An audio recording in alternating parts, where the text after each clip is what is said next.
Keyingisi yo'l harakati qoidalariga amal qilishning shar'iy hukmlari qanaqa? Islom fiqhi akademiyasi va Saudiya Arabistoni podshohligining ilmiy bahslar va fatvo berish bo'yicha doimiy qo'mitasi, fatvo tashkilotlari va jumhur ulamolari aytadilarki, yo'l harakati qoidalariga amal qilish vojibdir. Ular o'z so'zlariga shariat ko'zda tutgan foydalarni jalb qilganligini aytadi. Ya'ni ular o'z so'zlarida yo'l qoidalarini ishlab chiqishdan maqsad odamlarga manfaat yetkazish.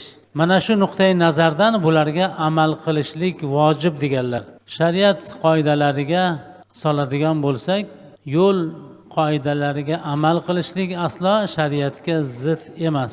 Undan hamma odamlarni foydasi ko'zlanadi. Yuqoridagi yo'l qoidalariga amal qilishning lozimligi va uni buzganlarga moliyaviy jazolar qo'llash mumkinligi ham kelib chiqadi. Shunisi achinarliki, ayrim mutaassib johillar, qo'shtirnoq ichidagi fatvo beruvchilar yo'l harakati qoidalari Qur'oni Karimda ham, sunnatda ham kelmagan, u islom shariatidan tashqaridagi narsa, demak unga amal qilmasa ham bo'laveradi degan ahmoqona fikrlarni aytadiganlar ham bor. Ba'zi musulmonlarning bu kabi nayranglarga uchishi oqibatida bugungi kunda yo'ldagi tartibsizliklar, dilxiraliklar va o'lim holatlari bo'yicha musulmon yurtlari avvalgi pog'onalarida turibdi.